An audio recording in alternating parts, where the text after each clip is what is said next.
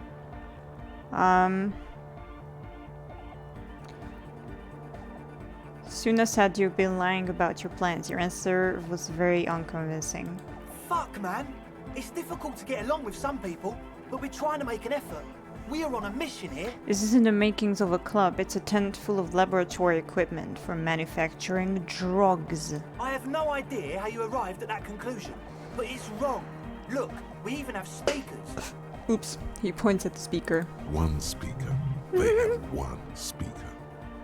Where's his friend? Huh? You have no headphones. Wouldn't Estelle need her headphones to spin tape? What do you know about spinning tape? Nothing. I know you pawned them, likely for lab equipment and drug ingredients. I'm sorry, but there is no lab equipment and no drug ingredients. That Nosefed is here for its active ingredient. He said it was for his nose. What more do you want? Likely pseudoephedrine. Almost exactly the shape of ephedrine. Ephedrine makes you happy, and so does pseudoephedrine. Okay, where is the speaker's friend? Did he lose his friend? What do you mean, friend? The other speaker. You have only one. It's a one-speaker system. It's monodynamic. You wouldn't know the first thing about sound reproduction in anodic music. Other speaker. This may be the brain damage talk, but you've definitely never heard of monodynamic or one-speaker systems. Brain damage. Distilled water, cornerstone of a clean lamp. And of all cellular-based life, what's your point, Lawbringer? There's no need for me to pile on anymore, is there? No shit. Sounds tired. In short, you tried to use a police detective to set up a drug lab. That's... Come on, that's... Preposterous? I meant to say, not true. So what are we going to do with you? What do you mean, do? There's resignation in his voice. He's almost ready to drop the act. It wouldn't take a lot of pushing. Lawman style. You can tell me what's really going on and we'll work from there. I can be lenient. What do you mean by lenient?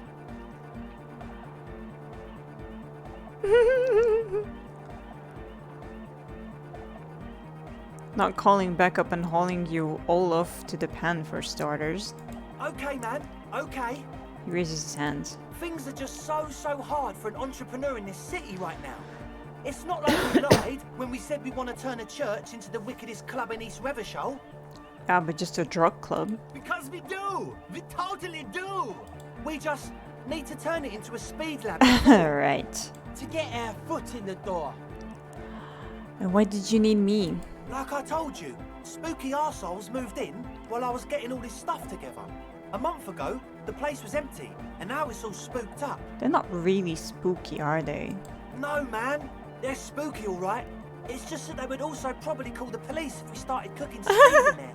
Who would have thought? But the sign was way off, too. I couldn't feel the love at all. Sir, you promised you'd be lenient. No. I said I will think about being lenient. This is it.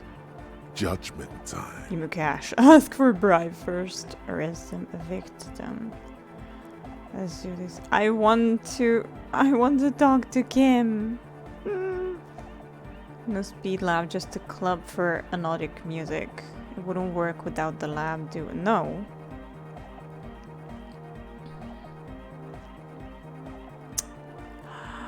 I don't know.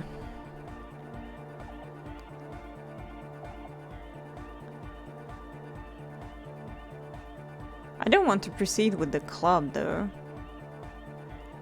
So I either arrest them or evict them. I don't know.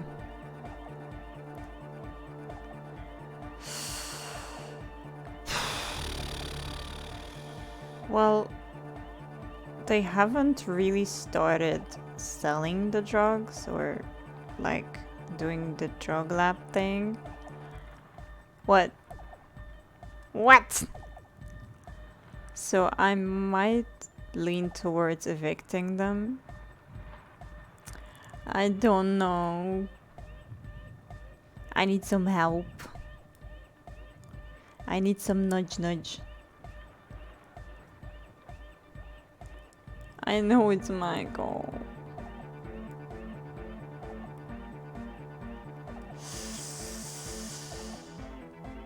Do I arrest them? They kinda also fucked me over, so you want to pack up and report to Precinct 41. Arrest them. No, please! The one with the large head presses stop on the tape player. In the silence, you can hear the wind howl outside. There needs to be a club for Nordic music in there. Everyone hates each other.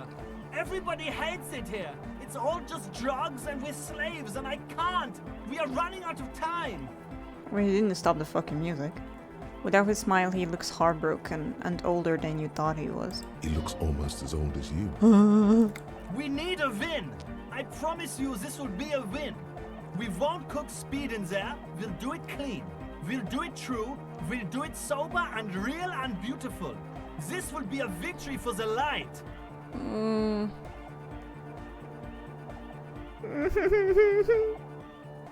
I kinda still like them.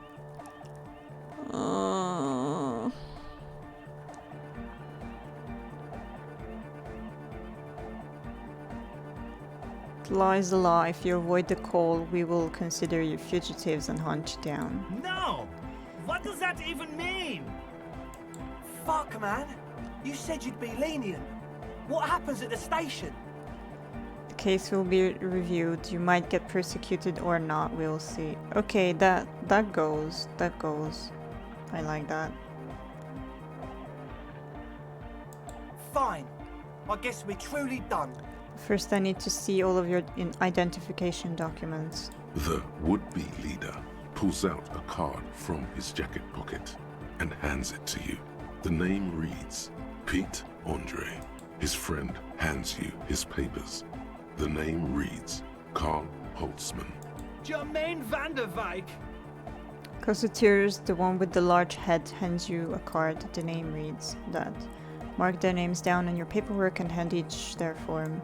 I guess that's that. Yes. Pack it up, Egg. Closes his toolbox. Why is the music still on? Oh. Okay, the tent just disappeared. Oh no, the girl disappeared also. Oh no. Oh. There's a lot of stuff. Ah, did I do the good thing? What? They were trying to sell drugs. Well, that was my choice. I'll have to live with that. Okay, what do we have here? Oh, who do I get the random signatures from? From the drunks, maybe. And I cannot do anything else. Really. Makes me sad, but yes. Why does it make you sad? They were selling drugs. Or they were about to sell drugs. I mean, they did seem okay people, but they still used me. Can I make the kids sign it? The scruffy-haired little boy kicks a stone. We'll not say children are stupid. The scruffy-haired. Okay, cool. Let's make the drunks sign it. The legend! He's back. And firstly, I got... I guess not. Tequila Yes. sunset. Could you and your pals sign this document? Show Everett's letter. What's it about? I'll let my hand address the situation. Maybe you've heard. I used to be a very successful businessman. I've signed more than a few lease forms or whatever the fuck they were. Anyone's got a pen, the pro's gonna do it. What if I say no, unfortunately? I got a freebie Yeah. and I purchased a whole carton of cigarettes. Smoke cigarettes, get a free pen. Deals don't come any sweeter. The writing under the tiny crown logo reads, Royal Extra. Thanks, Rosie. He grabs a pen and paper from your hands and very carefully scribbles on the dotted line, Idiot Doomspile. I need at least 2 signatures on the document. Hey, Abs. He shouts to the non-responsive drunk, still dribbling drool from the side of his mouth. Hey, Abs. Abs. He grabs his passed-out friend by the shoulder and shakes him a bit. Why just not let this guy do it? The man mumbles incoherently. Hey. Goddamn Abigail is here. Wake up. Wake up. Yeah, maybe someone else can help, point to the third guy. Sure, I can fucking help. You need a signature. I got you a signature. Nice. Before you can reply, he's already furiously scribbling something on the paper. When he hands the document back to you, the signature in uppercase letters reads, "Don't call Abigail." Not exactly an expert forger. Don't call Abigail would have signed something more like, Don't call Abigail.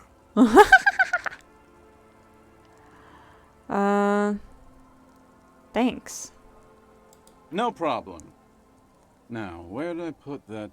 Fucking hard work done for the day, man. The incapacitated drunk lay there snoring like an ancient rusting tractor. Thank you for your services, gentlemen. Should we go and mail this? Yes. I think I saw a mailbox on the plaza. I know I've pet it 1,000 times. Mailbox Plaza. Mailbox Plaza. Got it.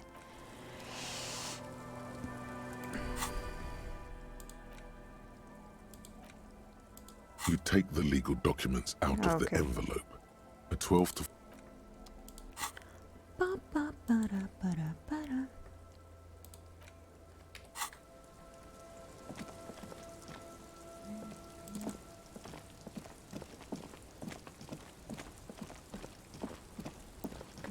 Yeah, that's what I'm trying. Like here? Oops. Yeah, here. The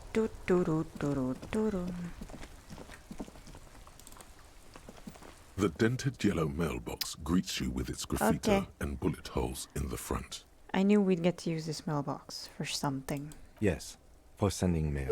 Drop the white envelope into the mailbox. You drop the white envelope in the darkness. It lands with a soft thud on what sounds like a couple of letters. About a week's worth of mail as collected in there. They'll empty this very soon. Uh-oh. Probably did the right thing. You can't trust that slug Everard. You know he's going to play you somehow. All right, let's go back to Everard. If we don't mention anything to him, he won't know before it's too late. If we don't mention anything to him, he won't know. But isn't that what we want? I don't know. Good mail delivery box. Pet. Cutie. The box seems happy. Yay. Okay. I will send it.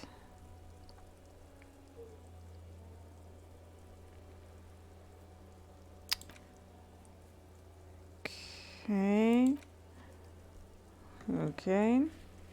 I literally cannot do anything else. Not mentioning you made other people sign. It's meant. Oh, okay. I mean, yeah, I pretty much suspected that we wouldn't mention that to him.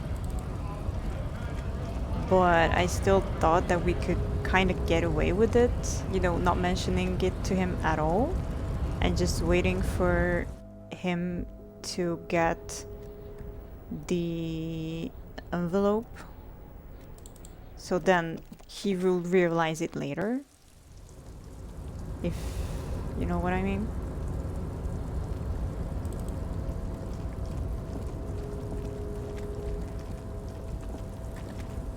Ooh. Oh, I cannot pick those up.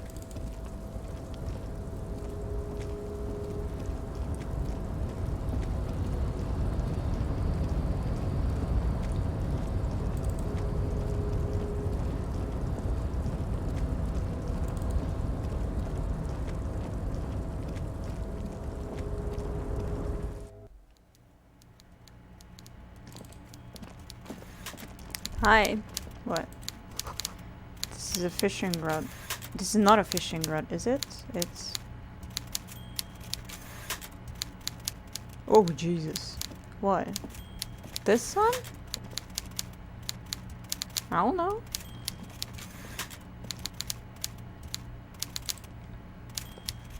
Mr. Dubois, I Hi. hear the meeting with Titus was a glowing success. Eh. That's such a relief. Titus can be a handful sometimes. I know. Now, what can Everard Clare do for you today? Okay, I've just finished investigating the local drug trade. Ah, yes. Your side investigation. Thank you. You've got some spirit clearing up phony drug accusations alongside this murder. Easy. I'll talk to the mayor and see if I can get you the key to the city, Harry. Huh? Now let's talk real business. Actually, Rivershell doesn't have a mayor. He refuses to discuss it further. Sad. It's probably just a small nuisance to him. Not even a speck of anger in his voice. That's that then. Remember the container I asked you about? Turns out there's a mega rich light bending guy inside. Mega rich light bending guy? Oh my god. How did that get in there?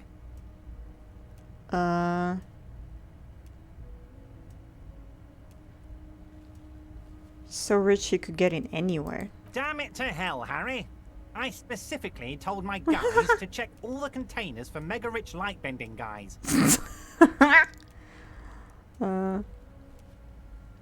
Damn. You know, some of him may have been a fig. No, I don't know. I don't know what this word means. I'm too lazy to Google it. Nothing can stop an innovative mind. Honestly, Harry, we might be moving all kinds of suspicious things through this harbour, but I won't be caught transporting the light bending mega rich. I have a reputation to protect. Gave me stock tips.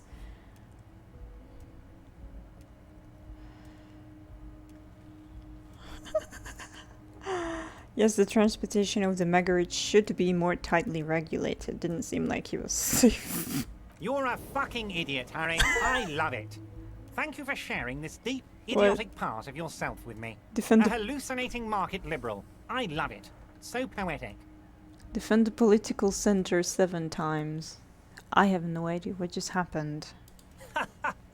I shudder to think what you're going to tell me next, Harry.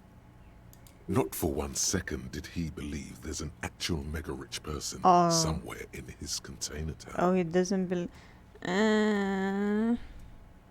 Sad. It's done. I mailed the signatures you asked me to mail. The golden boy returns once more. Wonderful. Simply wonderful, Harry. Of course. I already knew this. My friend, the mailman, confirms the letter is on its way. Fuck. You've done a great thing today.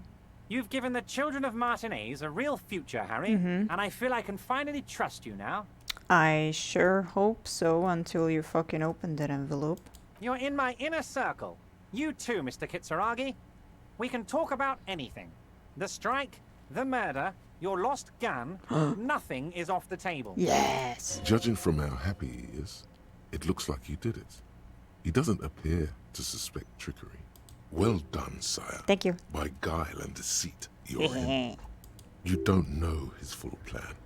Perhaps he expected trickery. I don't know. Perhaps the signatures weren't important. I don't know. The point is, do not think you're ahead of him. Okay. Can I get my gun now? Harry, I've got to be honest with you. Your gun was found 2 days ago. Withholding this information weighs heavily on me. But it had to be done. Fine, where is it? An old woman has it, and let me tell you, Harry, Word on the street is she's a character, so Oh. watch out. This must be the woman who bought the gun from Roy. The one he described as terrifying. So the gun's still with the woman who bought it from Roy. Yes, the same one. I see you've done your research. The pawn shop made the gun easy to track. Crazy stuff, Harry. Selling your gun like that? Wild. Anyway, Fuck you. the neighbors of this old woman contacted my men because they trust me and the Debarders Union. Apparently, she was waving it around at the entrance to her building. She was waving it around at people? As I said, she's a character.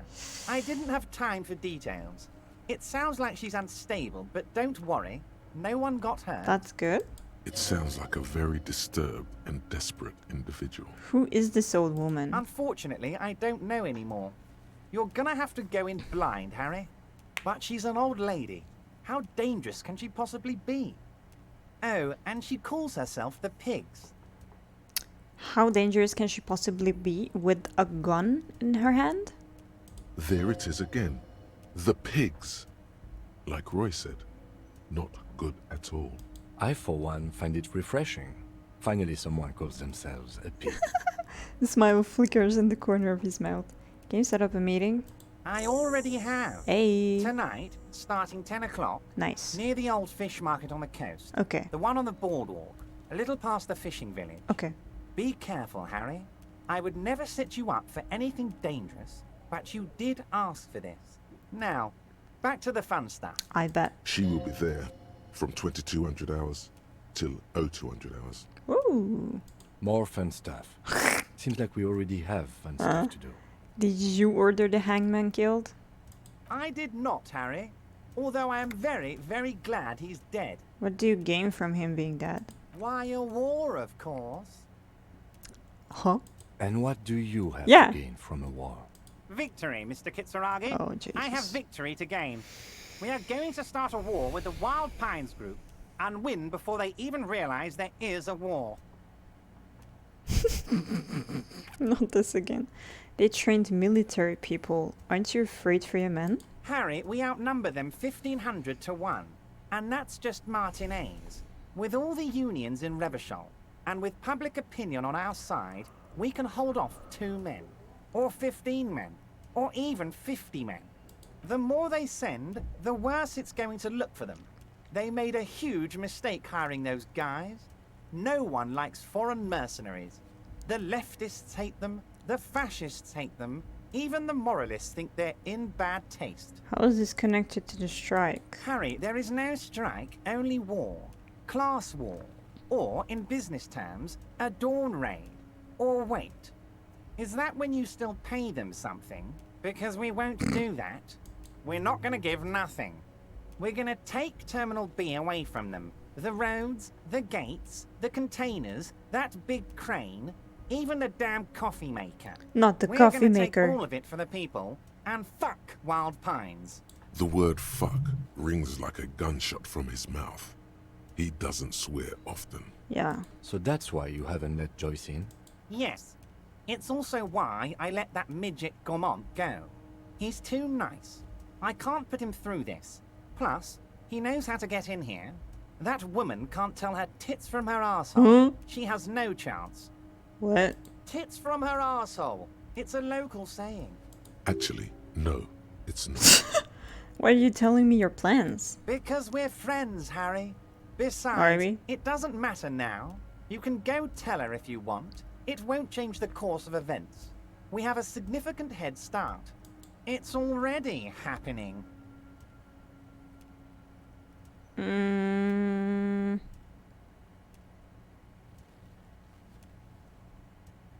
How are you going to fund your new independent harbor? Oh, you mean what sort of goods are going to be flowing through? How am I going to replace all the contacts we'll lose once the poo-poo hits the fan? The clients will ditch us. Harry, we've thought of everything. Clients would take a well-known multinational conglomerate over a local mobster any day. Everything? We've been running back channel negotiations with all the major clients. I think the company will be unpleasantly surprised to see how many of them stay loyal to Martinez and to the new competitive contracts we can offer. With renewed zeal sparked by communal ownership, the men will be shipping those containers double time. You'll be surprised to see how fast things go without parasites latching on. We'll have our hands free to pursue bold, exotic new revenue streams. That's drugs. Drug trafficking. Drug trafficking? Don't be stupid, Mr. Kitsuragi. There are perfectly legal, 100% ethical chemical factories on the Samaran Isola. You don't need to be colonialist about it. All they do is produce components to keep the pharmaceutical industry running. That's people's health we're talking about. Old grannies, little babes, people with disabilities. That's just top of the iceberg though, isn't it? The company thinks transporting these chemicals in bulk looks bad, has bad optics, may be illegal in some countries. The Debarders Union, however, we're all about the large volume column. We're gonna transport the living daylights out of those materials, Harry. So your sick kid can get his Benefed, and your wacky uncle doesn't have to come off risperidone. Benefed is a children's cold medicine, usually apricot flavored. Ooh. And risperidone is used to treat severe psychosis. And the kids on the street can get speed and pyrrolidone. I'm an old-fashioned guy, Mr. Kitsuragi. I sometimes grab a beer with the boys, but I have no idea about the things you just mentioned. He smiles. But if I were to supply ingredients for some sort of rainbow party, I would make sure the Union took a fantastic share. And I'd keep that stuff far away from Martinez. He's basically admitting to it.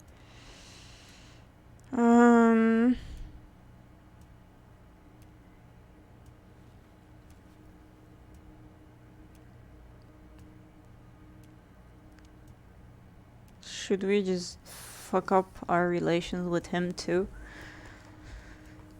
It will be fucked up once he finds out about the signatures anyway.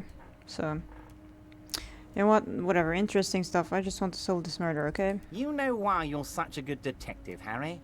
You don't get sidetracked. You care about the people you're supposed to protect, not some systems that may or may not be unethical. Oh, okay. Well, I'm not sure if we... Well, I don't know. We must have learned about it, but I have forgotten, so yeah. Anyway, let's not focus on the sensationalism of the drug trade. This hypothetical drug trade is all anyone ever seems to be interested in. It would only be a small part of the harbor's turnover, just like the harbor is, but a small part of Martinez. Just say nothing. Let's look at the big picture. Martinez as a whole. Oh There my are God. little girls out there with dreams of making music. Young mothers who want to start businesses. Models who want to walk catwalks and steel welders who want to weld steel. I'm going to unite them all into one economic body. We're going to incorporate this place to Kingdom Come. Everyone's going to be in on the wealth, and everyone's going to pull their weight.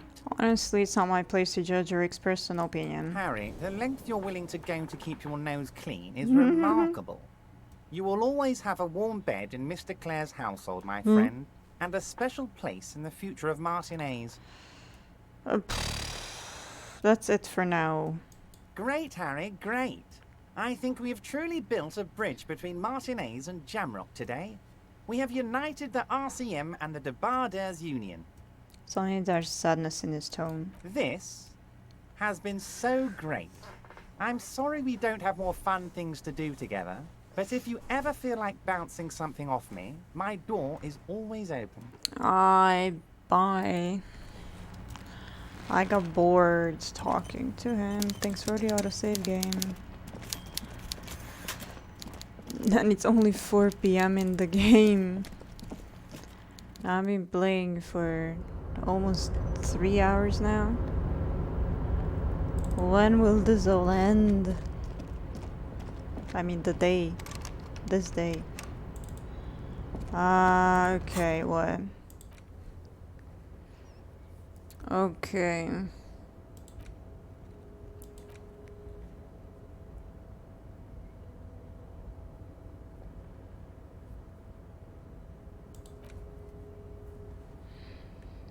I mean, I don't know what to do.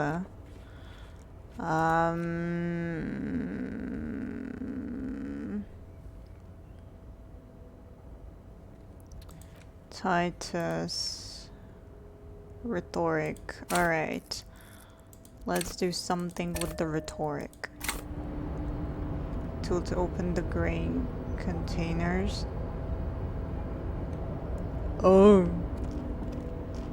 Like these? This is not great though.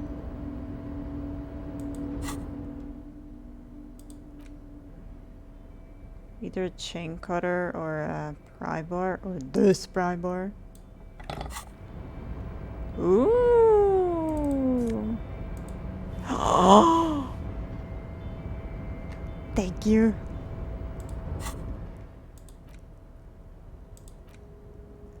Ooh, fancy. Oh wait, I have more of those. Jimmy, well, I didn't think it was gonna be like that.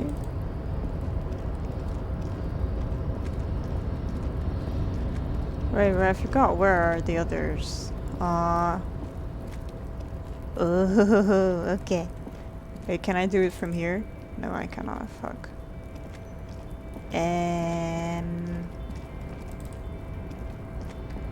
Alright.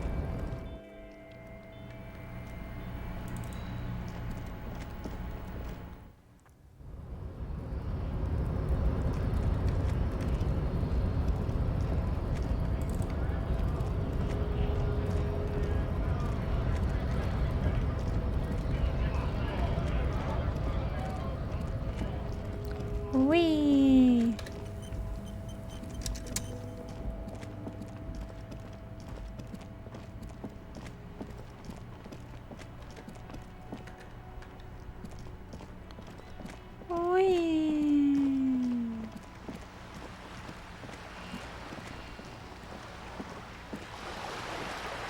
I remember this one around here.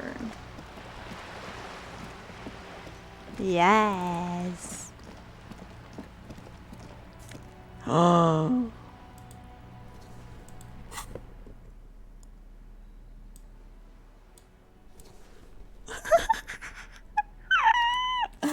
I love this so much. Oh god, I love this so much.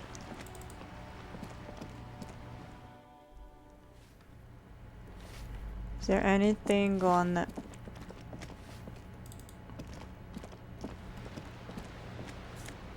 Ooh? Is there anything on this balcony? Hi, Cindy. Hello again, officers. Have you come to admire my mural? That guy and the fuck the world send their best. I don't believe it. I've never known those boys to have manners. The bemusement in her voice doesn't fully mask genuine tenderness.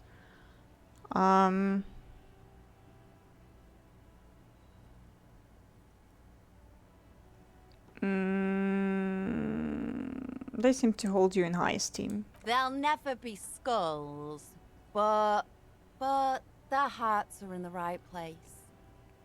Got it. Enough of that then. Thank you for passing on the message. Now run along, Piggy. A bitch. Do you have anything in your room I can steal? Ooh, yes. Oh! I stole a lot of money from her.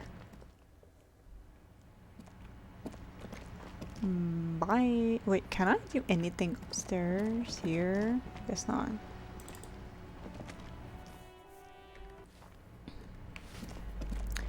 Hi. Give me a moment. Who are you? I'm no one. Just an old woman who cleans these hallways. Wait, can she be the woman with the mic on? Do you live here? If you can call it living. I have a little room upstairs right next to the coal room. It's barely bigger than a closet.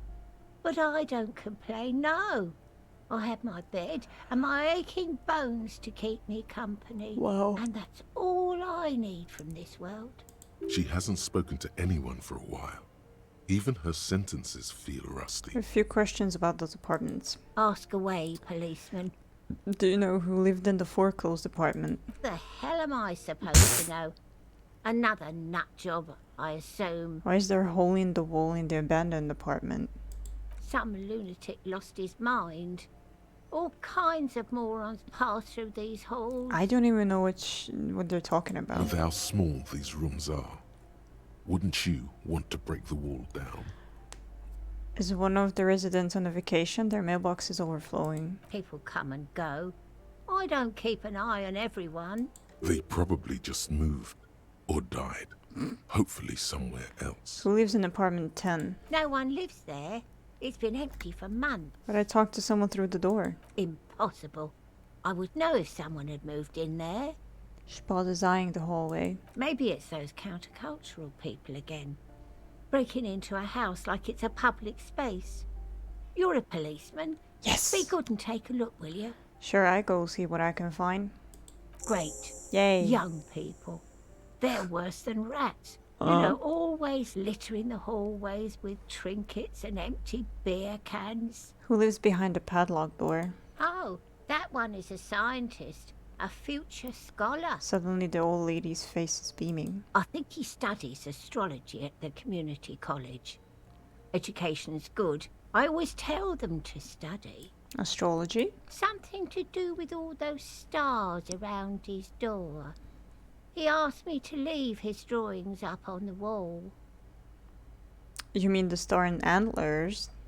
I think that's a symbol of communism. The symbol of what now? Communism? You know, like in the World Revolution? Or communism is political ideology. Ah. All I know about politics is that it's brought us more harm than good. Mood. Tell me about the man who lives at the end of the hallway, Uno de Ruiter. I don't want to talk about De Waiters. The clean lady mutters. She starts digging for something in her pockets. Why not? Addicts. All of them. Oh. And sometimes I hear them screaming. No, she winces. They don't like me cleaning behind their door. Think I'm listening in on their fights. It was dirtier there, after the janitor's closet. She avoids the end of the hallway. Oh. We saw unpaid utility bills. Aren't they going to be evicted? No one likes them in this building. Oh. It's only because of the kids they haven't been thrown out. Poor Kuno. I don't like talking about those people. She looks down the hallway. What can you tell me about Cindy? The artiste? Nothing I can do about her, I'm afraid.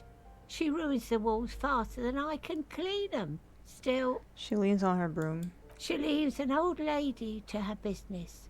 More than I can say for others. That's all, thanks. She mumbles some kind of a response, then hacks something into her handkerchief. The gun? My gun? Alrighty then. You hear someone walking around inside, rearranging the furniture. The number on the panel says 10. This apartment's supposed to be empty. Did you break in here? Excuse me? Of course not. There's no sweet talking your way in there. Be official. You have plenty of reason to enter. I don't need a warrant if I suspect there's been a break-in. Oh, come on.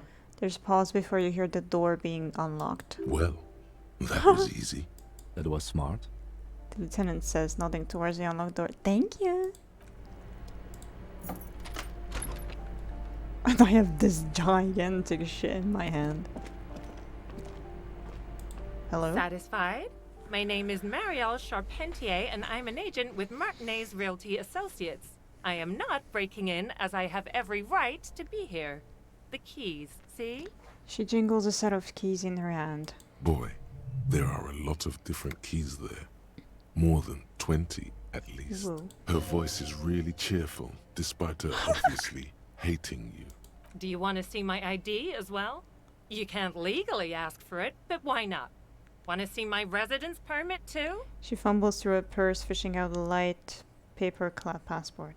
I don't need your ID, I just need to ask you some questions. Very well, but please make it quick. I need to be back in La Delta in an hour. What are you doing there? I need to get it ready for the next lease, but as you can see, the previous tenant completely trashed the place. Sounds like they knew how to have a... No.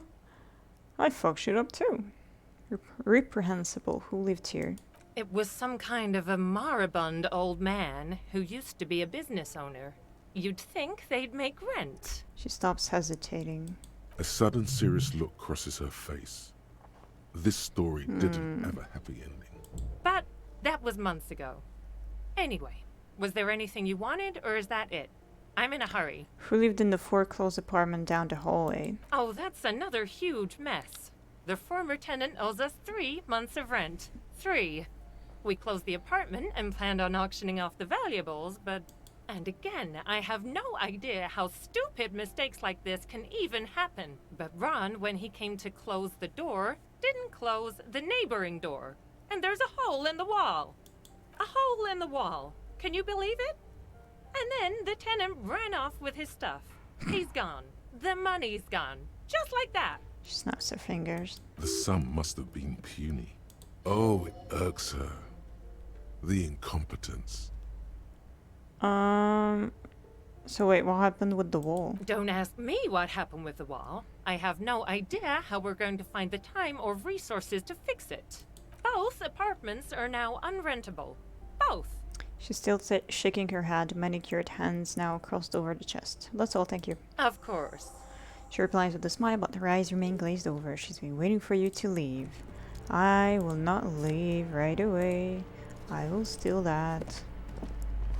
Blister pack of medicine peeks out of the box. You should take it. Looks like a fine mattress. Don't be ridiculous. You can hear it swarming with bugs. Could it be the phasmid? No, probably not.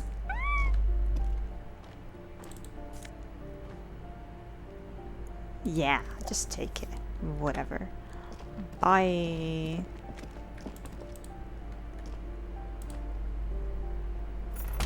So, where's the hole in the wall? Am I just that fucking blind?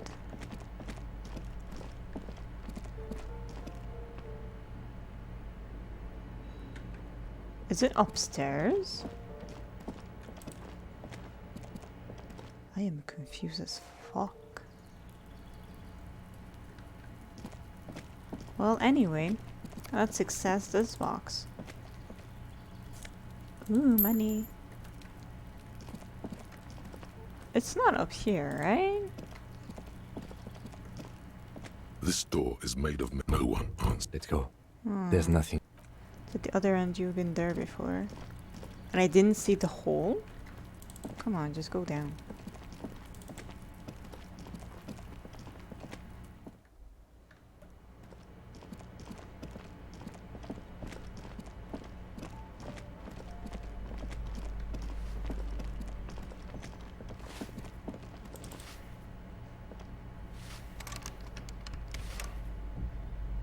Oh, I can... Oh, there's the hole. Oh. Right. What happened here?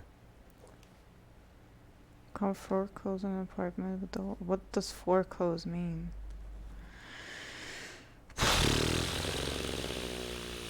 Google.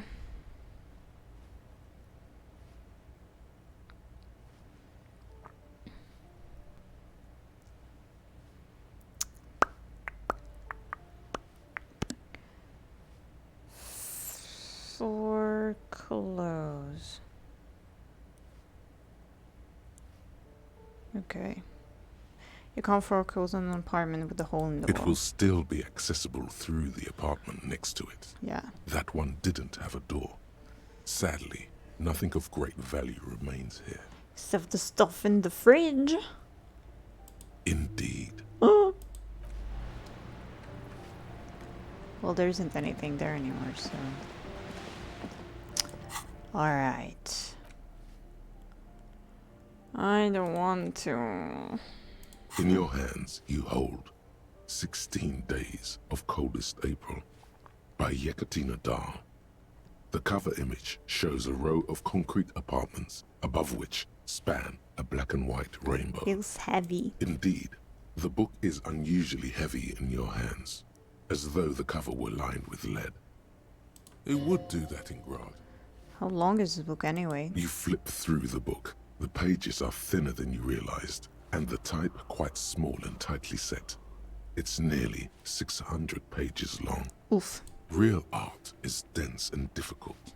If it didn't feel like you had to wrestle a suicidal bear to get through it, you weren't really reading. Look at the back cover. The back cover is dominated by a black and white photograph of the author. What does she look like? She can't be much older than her mid-30s in this photograph.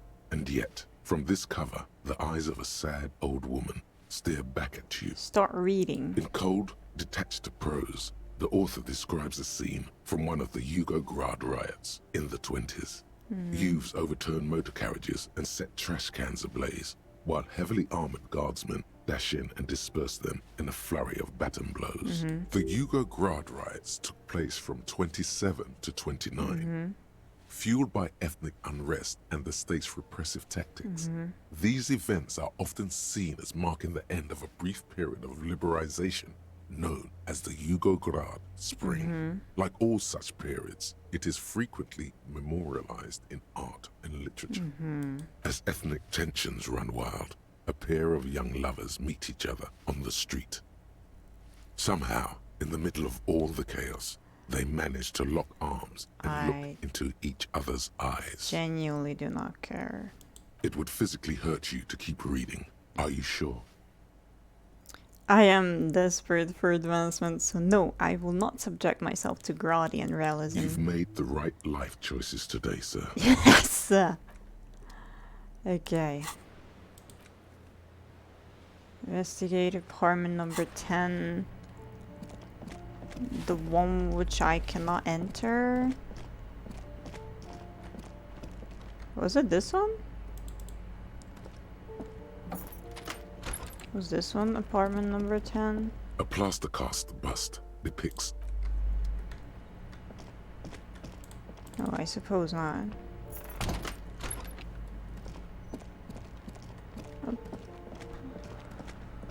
Oh, I had to report back. Fine. I'm tired. Give me a moment. I didn't find any kind of culture people in apartment 10. It was just a real... Oh, it was that one. Okay. It was just a real estate agent setting up the room for new tenants. I see. I hope some good people are finally going to move in. This place needs them.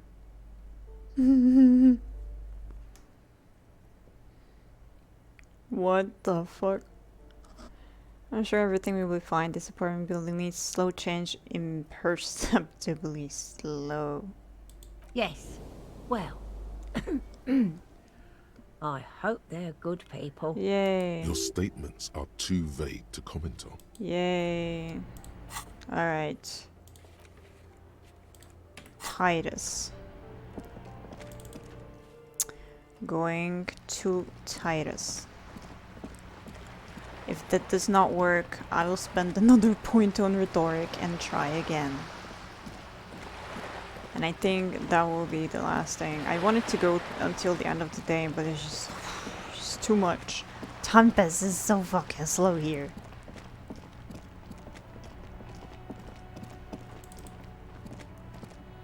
Alright, rhetoric, clothes on.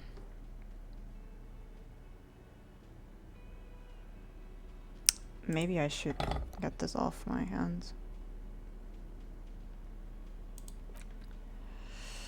Rhetoric. Rhetoric. Rhetoric.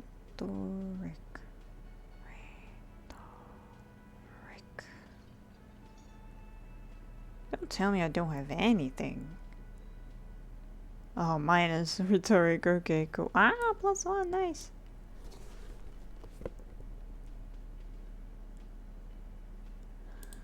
Sag. Alright, Titus. It's you again. Hi. What is it? Alright, let's try that shit again. Because Titus, he's being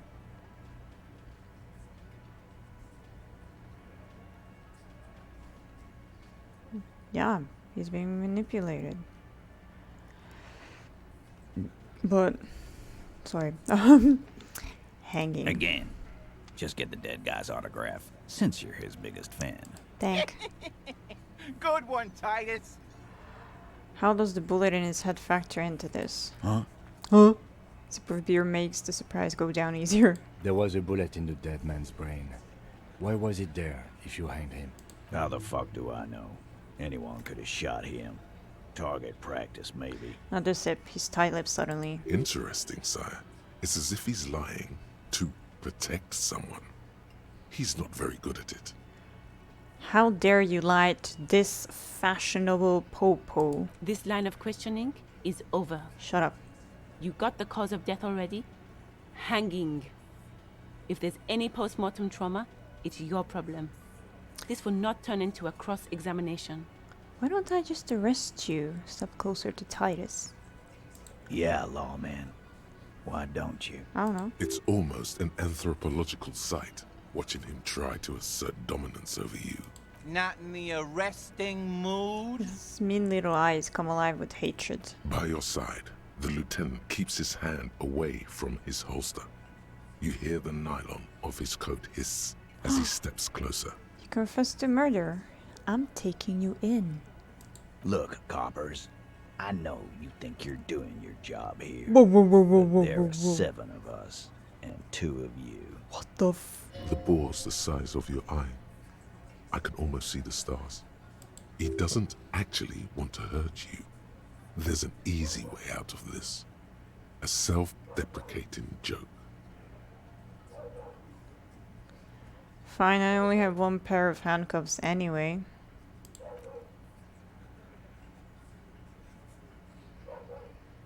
Good one. You need to go cool off right now, copper. Can't joke your way out of the next one. Beneath everything, he's just a little bit grateful you didn't force him to get ugly. That won't be necessary. We'll be on our way No. for now. Let everybody cool off a bit. He pulls you along. No! I don't want to cool off. It's you again. What is it? Come back here, little shit. I am not done talking. You still haven't explained the bullet I found in the hangman's head. You still on about that bullet? A bullet in a hangman's head. You're right, copper. That is mighty curious. Indeed, mighty. How did it get there? The lieutenant is fixed on Titus. Well, there are so many bullets in the world. So many heads. I guess it's only logical. Logical. At some point, one of them bullets had to end up in one of them heads. That doesn't make any fucking sense, you idiot. It's bound to happen again, you know? Just statistically speaking, of course. To you? Damn. Sire, it would be an event most dramatic if you were to produce the bullet and dangle it before their very eyes. I'm gonna ask you again, why was this in the victim's head? I am the logical gov. Wow! He's got it in a real evidence bag and all! I know, right? Why don't you go home and log it into evidence? These men have told you what happened. I think the hanging was a cover-up for the shooting. You know what I think? Yeah? I think he was shot in the head as a kid. And his brain was around the bullet. I mean, that's an option, of course. Around the bullet, man. That's a good one. All the goofing around is to avoid lying. Oh, Jesus. It's a technique. They're only pretending to enjoy this. Beneath the act, they don't like you knowing this. What? Did you guys shoot him? Shit! I probably did shoot him. I was drunk last night.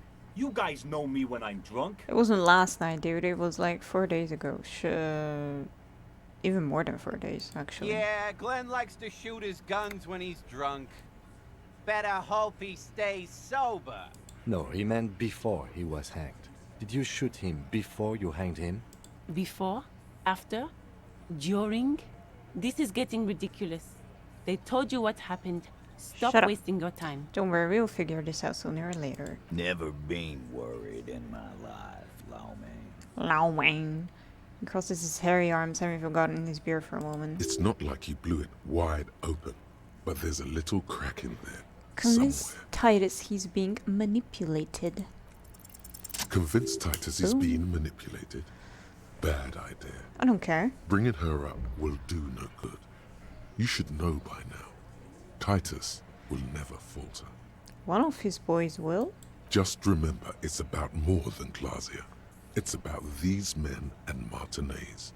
Their district. Their responsibility. Wait, that was it? That's it then. Case closed. We're going home, Kim. Huh? Huh? The lieutenant raises his brow. He'll get it. Go on. Write it down, Kim. In Martinez, they just kill you because they don't like you. Got it. Kill you because they don't like you. All because... Because of some chick. Bring that up one more time, and you won't get to write that report. Yes, I understand, Alain. That's your name, right, Alain? You'll kill us. That's what they do in the wild north.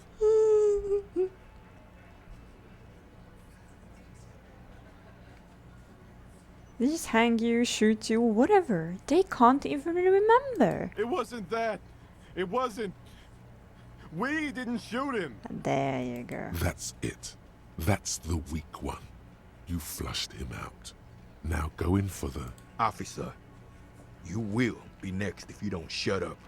The old man reaches for his belt, but his voice is strangely calm. He's onto you. He knows what you're trying to do.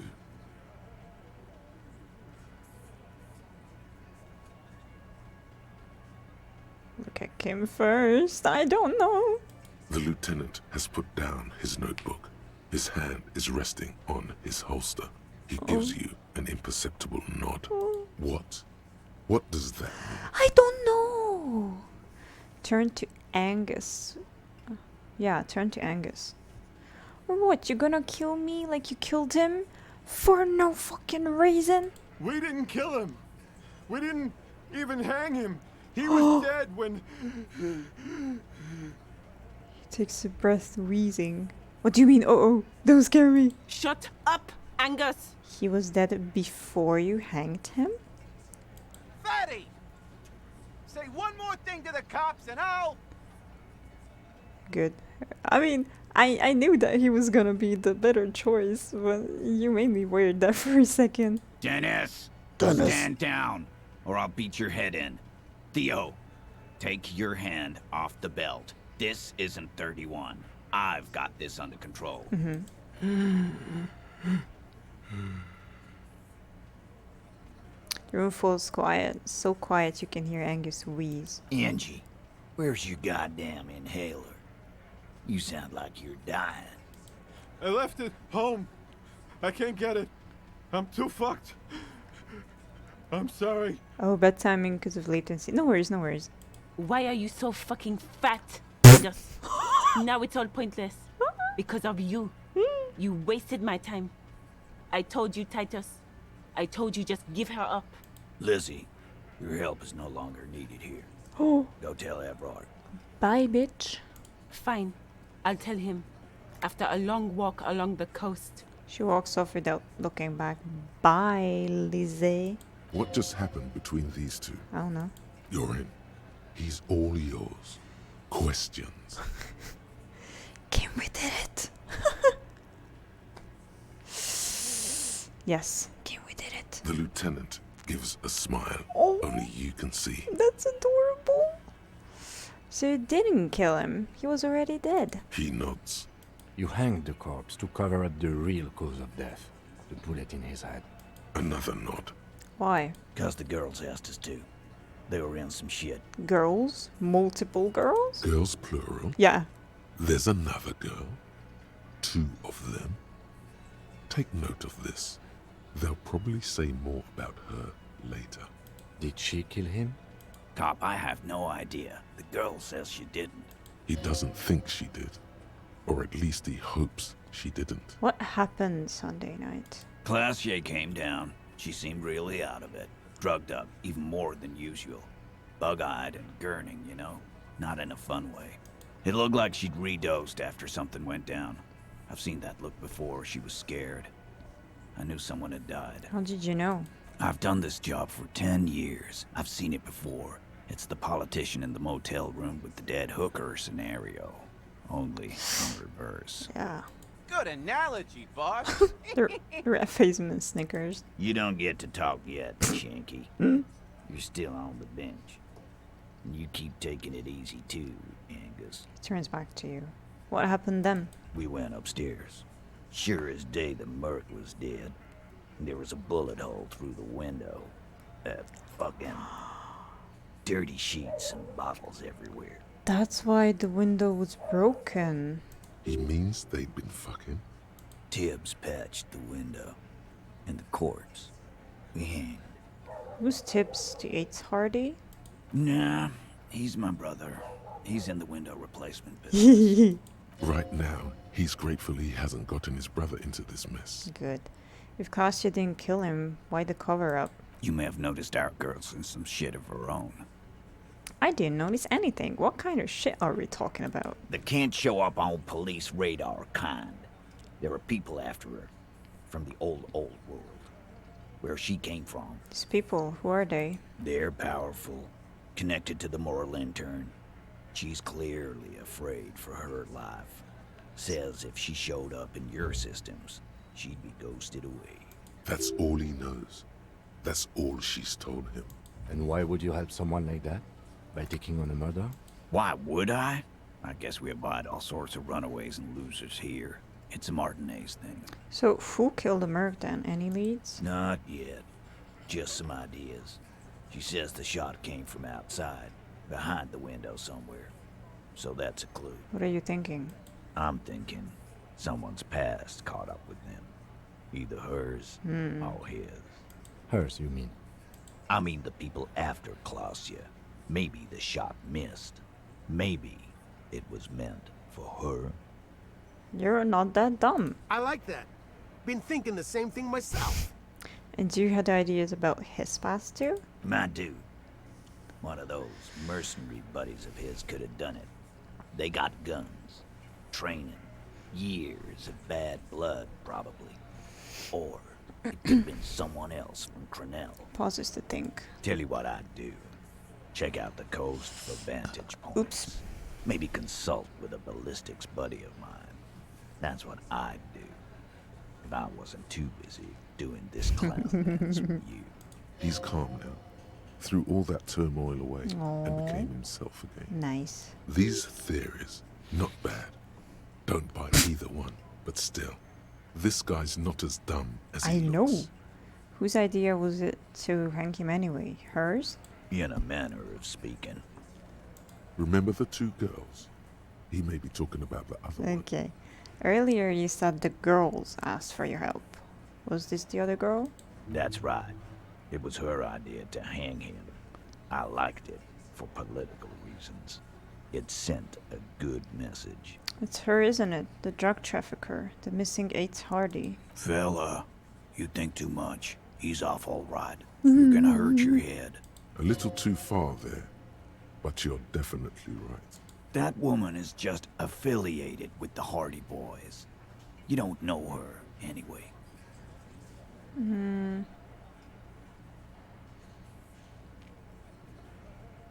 You're going to stonewall me if I ask more about her, aren't you?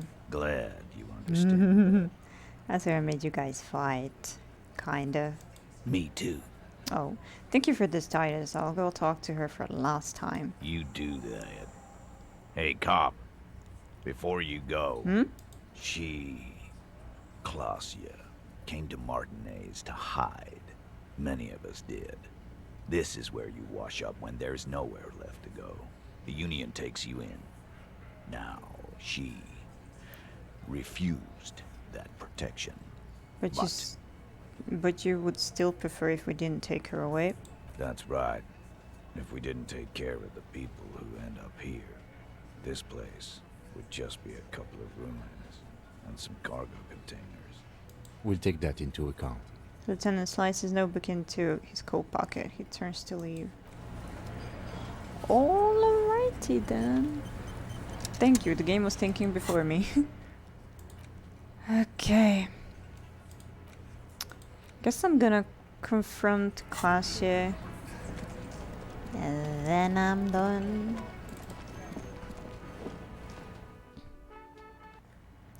Hey yo.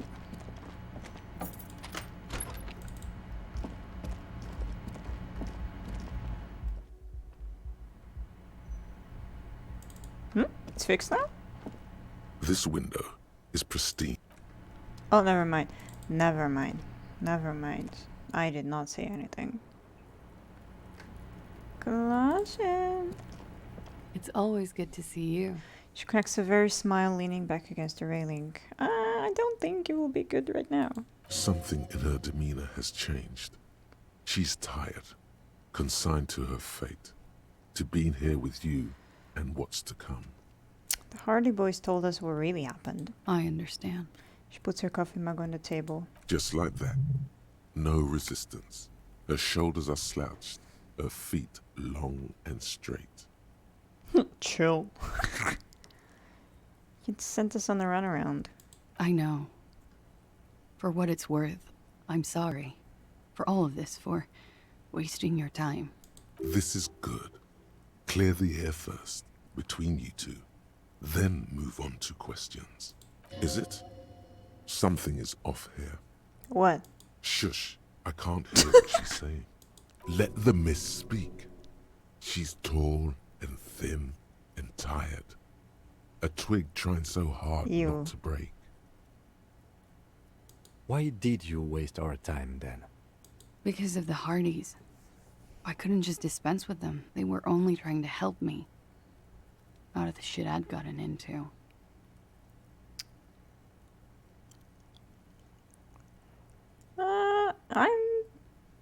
We wanted thoughts battle each other. I mean, I'm satisfied with this explanation, honestly. I am not. There is more here, miss. Okay. You're right. There's more. More? You answer to the coalition government, and by extension, the moral intern. She reaches for a new cigarette. Briefly glancing over her shoulder to the sea, as she's done time and time again. A grand expanse of water reaches over the bay and to the horizon, golden grey in the noonlight. What lies beyond there? The Pearl, the Muindi Isola, the Occident, and then Oranje, the old world. Is that why you're looking over your shoulder? You're afraid of the moral intern? You share a database with them. You send people to their courts. She lights the cigarette. What's going on? What did you do? Just business. But bad business for some people in the moral intern. If I show up in your records, officer, they will find me. They will... What happens if they do? They will kill me, sir. If you file my name, take me in for questioning, enter me into the moral intern mill, well, then I'm fucked. For nothing. This murder didn't have anything to do with me. I believe you. Actually, this murder did have a little to do with her. What did you do to have these people after you? It's not nice, but it's not illegal. Not here in Ravishol, or even in Oranje. What exactly did you do? Industrial espionage. I joined a business collective with the intention of betraying them. I did my job well enough to be asked to do it again. With a bigger company. The kind you really, really don't fuck with. I took their ledgers, 2 decades worth of accounting.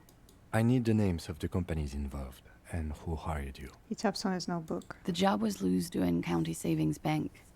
They sound small, but they're part of the Lou-Scop conglomerate. That was the second job. The first was some printer company. You wouldn't know them. But she really destroyed them. She still feels it. As to who hired me for the job, I don't know. But they're after me too. Along with Lou-Scop and their friends in the MI. Once you're done in the competitive intelligence circuit, you don't have allies. You're radioactive. Lowe's Cap. These people engineer financial disasters in second world countries.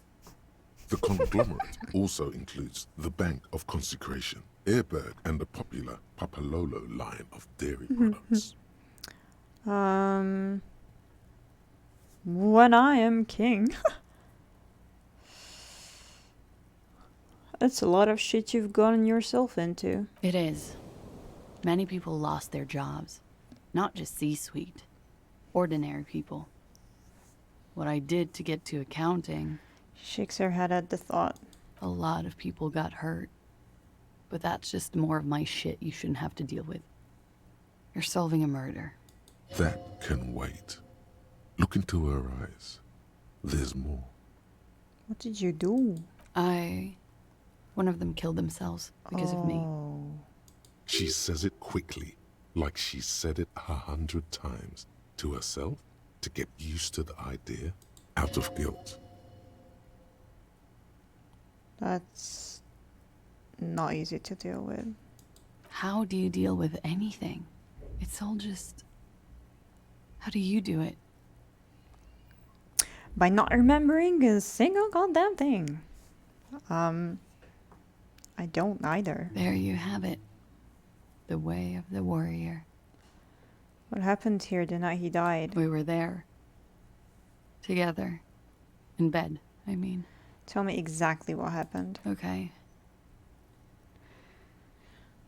He was in a kneeling position. He had just entered me. I was on my back, looking at him. I heard the window behind me shatter, and I turned to look. There was a hole in the glass. I turned back to him. His eyes were looking through me, and his mouth was open. Dumb. Aww. I could see. I could... Her chest rises and falls with each word. She keeps herself together and says it. I knew he was dead. Before he fell down on top of me. I gotta ask them what happened. He was heavy. I pushed him off and he fell to the floor. There. He only had his boots on. I bit the pillow, not to scream, then ran downstairs. There's a long pause. She just stands there, her arms at her sides. I waited for the second shot to come. For me. Aww. I thought there would be one. It never came. She's forgotten about her cigarette. The butt has burned right down to her fingernails. The cigarette, miss? Oh. She looks at it and quickly tosses the butt aside. Are you sure you're not making this up? Yeah, way too fucking victim blame. I'm sorry this happened to you. So am I. She immediately proceeds to light another one. What time was this? When did it happen? It would help us if you could be as precise as possible. 11:30 to 12:15. I don't know the exact time. Around midnight. It's okay. Were you inebriated? Not as much as usual. He'd done a line, plus other things. I was drinking. Wait. Titus said she was gurning her jaw off. Much more than usual. Titus said you look pretty high. Oh, yeah. I did one of his lines, just to clear my head. Did you hear or see the shooter in the course of this? No. What did you do then? Nothing. I was trapped. I was stuck in my room downstairs. I got some clothes on and crawled back up, drew the blinds. Blood was coming from his mouth. Not a lot. Just a little.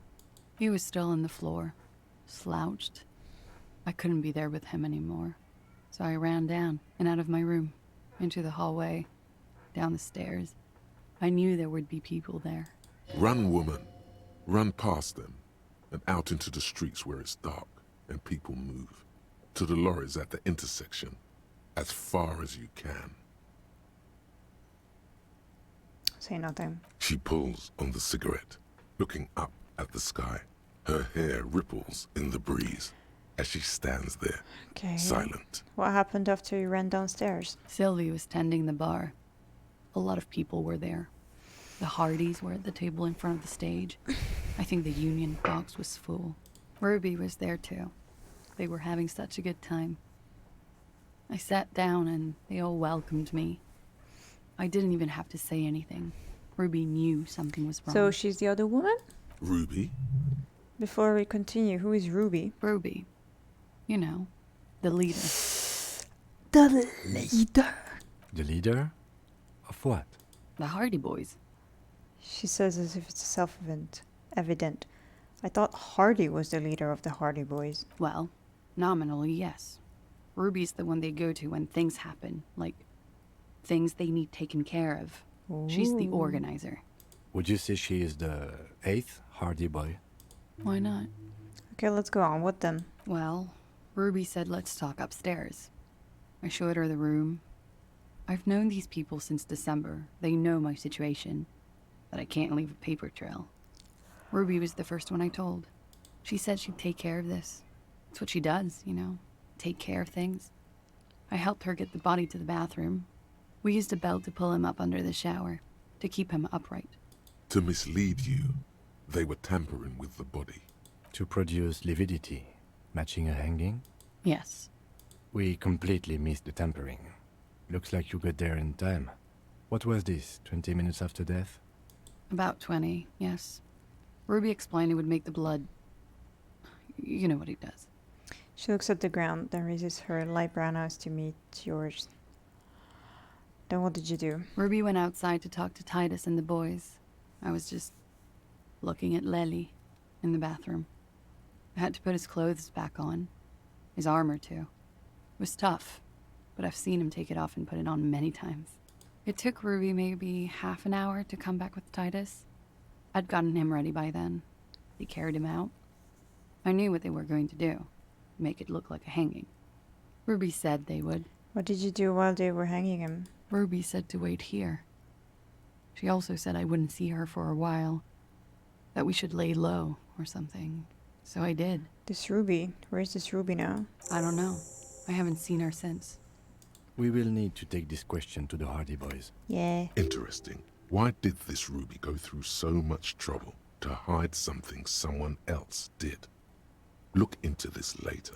When it happened, did you hear a gunshot? When he was shot? I may have. I don't know. I couldn't hear anything over the glass exploding. The gunshot wasn't that loud. This is something to keep in mind when assessing the distance of the shot. I mean, I know not, but I will just ask it straight. Did you kill Lily? What? Why would I put myself through this? Insanity. Get myself cornered like this. There's silence. He wouldn't have died if it weren't for me. I know that. But I would never hurt him. It could have been a desire murder. No. Maybe an act of jealousy. He was a serviceman. He must have had a gun lying around, close to her hand. A military weapon using jacketed ammunition. Now you guys suddenly have theories pouring out, when they're obviously just stabs in the dark. Okay, okay, I'd like you to answer some other questions, miss. Like what? She waits, her light brown eyes wandering over the floor, over your face. Could the people after what? Could the people be after you? What? Could the people after you have killed her? What does that even mean? That's the first thing that went through my head when I heard the glass break. Could the people have been after you? Oh no! Okay, no, I understand. Could the people after you have killed them? Okay, I understand it. Sorry, English. And? I thought they'd found me. They've killed him to punish me. All last week, I've tried not to talk to anyone or be seen with anyone. She looks at her cigarette. So they wouldn't be hurt. Oh. I've come to understand, however, this is paranoia. What happened didn't have anything to do with me. Either way, something to consider. We can't go after Loose Cap. Not yet. There are other, saner leads. I don't ask you to, Lieutenant. If there's one thing I know, it's that you'll get nothing from there. Why did you call the cops if you're hiding? Because I'm an idiot. Oh, the answer comes fast. Which is an indicator of truth. Idiot. She's nothing of the sort. I don't think so. So you would have us believe. I don't think so. Why did you do it? You have to understand, the people around here, no one was making the call, and he kept rotting. And then they picked his clothes off, and that little fucker threw stones at him. Yeah. Her jaw is clenched. Her throat moves. It takes all her strength not to cave in and sob. Oh. Once. Just one time. Poor Classy. He kept throwing stones at him for 3 days. Oh. I could hear the thud. Thud. So I called you. I hope with all my heart it's not the last thing I do in Ravishol. She definitely called the cops. That was task complete. It could not have been a lie. That is impossible. Okay. What was the window change point to it? Last week, Angus and Titus's brother, I think he's called Tibbs, Wait. took care of it. Angus is Titus's brother also? You should have another look at that window after this. Reconstruct the scene. It's right there. The bedroom inside? Yes, you see the glass sparkling out of the corner of your eye. I think we're done here for now. She nods, silently. She doesn't even smoke. Just picks up the cold coffee and holds it in her hands. Lieutenant glances at you, then at the door. He's thinking, are we done here? Or... I don't know. Or maybe you should take her to the station for safekeeping. She lied to you. I know. And she's a flight risk. But I know. No, that won't be necessary. Just leave her Yeah. alone. She's been through enough. Yeah. She doesn't need this police brutality. Yeah. Multiface, I'm beginning to doubt your judgment. Are you sure you're not sleeping on the post? You have to wake this one up with force if you want to continue pushing her. Gosling wake up. What? What is this?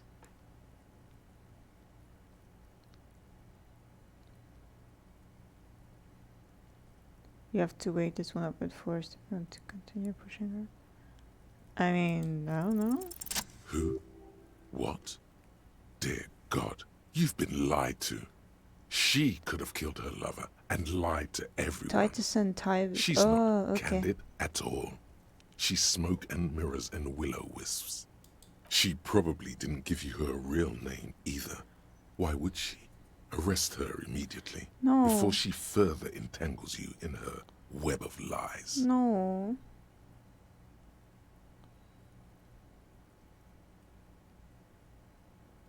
Let's change the subject for the time being.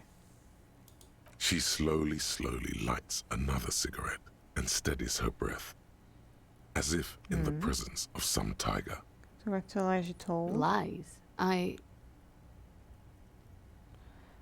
She repeats and trails off. It's unclear what she intended to say. Yes, we demand she be punished for deceiving us. We demand her anxiety. We demand her fear. No. I do believe her, genuinely.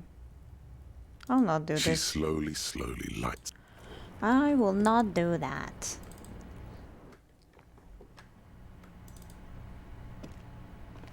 This window is pristine on the inside. Golden light melts away into the blue, glassy darkness of your mind. In it are two neon-lit shapes, a man and a woman on the single bed. What position are they in? Like the witness said, the man is kneeling, the woman is on her back. It's the night of March 4th and a shot has just been fired. The man looks directly at the woman. The shot's possible directions converge in his mouth, a ray cast from somewhere outside, entering his brain. Where does it come from? From the roof outside, location A prime. The glass fractures around the bullet hole. Shards face inwards like a corona behind the woman's back. Inspect the ghostly figures. The man does not know the bullet has entered his brain. He never will. Death comes faster than the realization. Have a look at point A thingy, the roof. The ray cast from the man's mouth unravels into a fan of possible directions, all on the roof at first. The shot could have come from any of them. This is composite location A prime, most likely of the origin points. Shouldn't there be gun residue outside? Well, if it was shot from far, then no. There could have been. Then the rain and slush and wind washed There's it away. that. This was more than a week ago. So I'm what, 80% sure the roof is where the shot was made from? 72%, with an antique weapon that fires military-grade ammunition. A Belma-grave rifle, for example. This is a good short distance, but not too short. The perpetrator aimed with their back against the railing, or possibly kneeling for precision. This would explain why it only took them one shot. The lights were on in here. Outside it was dark. It was like shooting fish in an aquarium. A well-lit aquarium. Poor fish. The victim opened his mouth to let the bullet in. Neither of them would have seen anything outside in the darkness. Too busy with their own bodies. Well, I guess not, but I will just ask it. Could the shot have come from inside the room, closer point? Point X would contradict the woman's testimony, Yeah. rendering the entire proposition void. These figures would be wiped out, detective. Are there any arguments against A prime, the roof? None that you've found thus far, but that doesn't mean there aren't any. Could there have been another point of origin further away? That's a 28%, yes. In this model, the shot could have come from a greater distance. Nothing excludes the possibility. Should we extrapolate to include every possible point of origin in Martinez? Extrapolate the radius to include all of Martinez. According to your map of the district, this shot could have come from a wide angle of locations, starting with the northern edge of the abandoned boardwalk, ending with an islet in the bay. Let's call them B prime. More precisely? B prime for boardwalk, B double prime for Land's End, and B triple prime for the islet, detective. There may be smaller points in between, but those are too fine to zoom in on. Okay, have a look at point B prime, the boardwalk. 700 meters away. The likeliest of these B positions, 20% chance. A skilled sniper could have made the shot, provided he had a safe sniper's nest. Even with the light on inside, we're talking military training. At that distance, the perpetrator would have had to take wind direction into account. Okay, have a look at point B double prime, Land's End. 1.2 kilometers away. The least likely of these positions. Let's say 3%. A truly skilled sniper could have done it. Possibly from a tent. No, too far-fetched. Have a look at point B triple prime, the islet, whatever. 1 kilometer away. An unlikely point of origin. Beyond the docks somewhere. On an islet in the bay of Martinez, perhaps. There are islets there. Badly charted as they may be. The shot would have been a small miracle, 5% likelihood. There is an extremely narrow field of view from the bay to the window, between Rue de Saint-Ghislain 10 and 33A. The angle would have been extreme, and access to the islets is questionable. Kim, do you think the shot could have come from further than the roof in Martinez? From where, precisely? Let's say B prime the boardwalk, B double prime Land's End, B triple prime the islet. I see you have given this a lot of thought.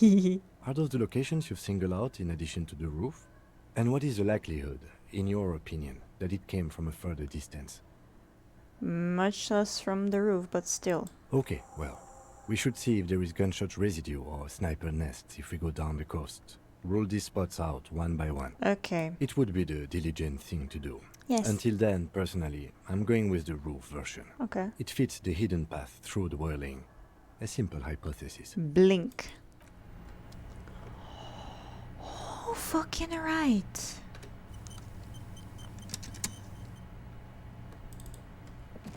I am just gonna go the fuck down.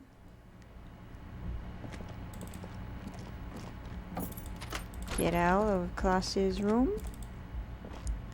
Not bad, thank you. I've had quite the luck with the dice now, which is nice. Okay.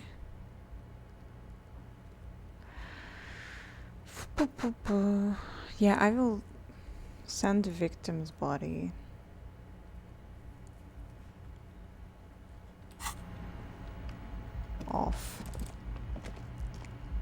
Do I have to go to the car? No, I think I have to go to the body. Okay, I will just go to the body. Send it off. Send Kim off for the night.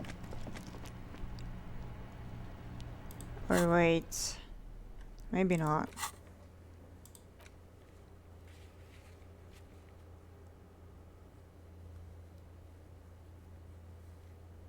Yeah, okay, not today, because I do need him for this one. Yeah. That's what I was thinking. That I need Kim for, well, not backup. It would be me as the backup since he has a gun and I don't. So, okay, I will not send Kim off right now. Then it's just that. Pose better, Kim. Beautiful. Alright. I'm gonna look over to him. Alright. I am done for today. Thank you so much for following my adventures. And hopefully we can continue them sometime soon. Until then, stay safe, take care, and bye-bye.